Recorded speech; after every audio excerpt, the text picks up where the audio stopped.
Alright folks, I thought I'd finally gotten smart. I dodged the exchange collapse, seen through the guru's scam, and safely stored my assets in a hardware wallet. I felt like a proper, responsible investor.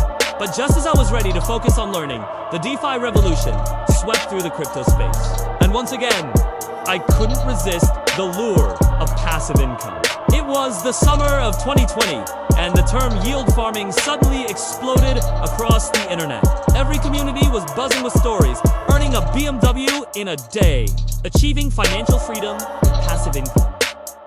In one Telegram group I joined, someone posted a screenshot showing a 300% APY for providing liquidity on Compound. At that moment, my rationality was once again overwhelmed by greed.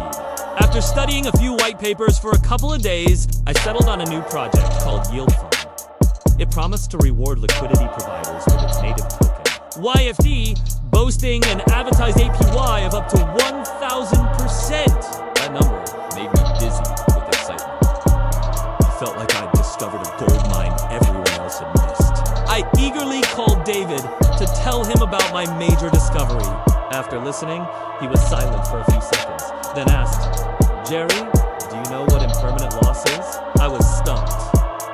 David sighed. "Look, if you really want to try this, start with a small amount. Use money you can afford to lose, especially with new projects."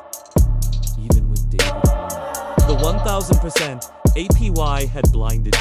I decided to invest 1 ETH, following the tutorial to deposit funds into the project's liquidity pool. For the first 3 days, everything seemed almost too good to be true. Each time I opened my wallet, I saw my YFD tokens growing, with the APY holding steady around 1,000%. I even started calculating how I'd recoup my initial investment in a month, after which it'd be pure profit. However, on the 4th morning, my routine check showed something was wrong. Although my YFD rewards were still increasing, the value of the ETH and USDC I deposited had shrunk. More terrifying, the price of the YFD token started crashing, dropping 50% in a single day. I immediately contacted David.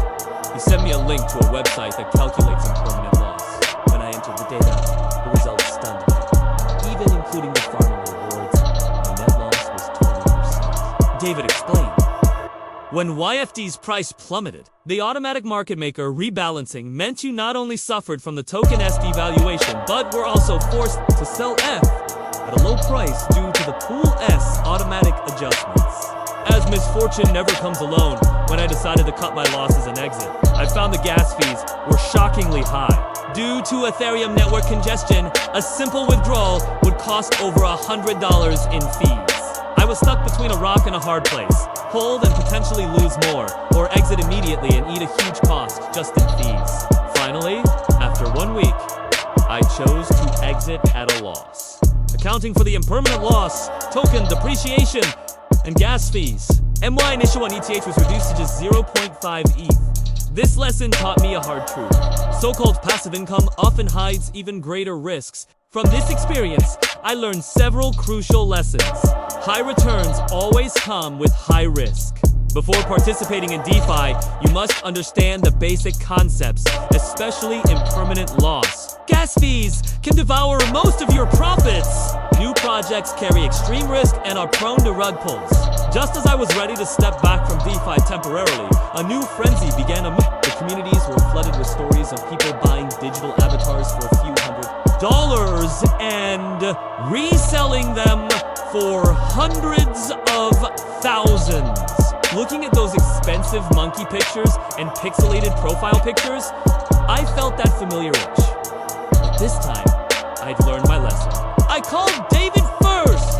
Surprisingly, he laughed and said, "Jerry, you might have actually found an interesting space this time. But be warned, the NFT waters are even deeper than deep. You need to be prepared." So, should I venture into this new world of NFTs or not?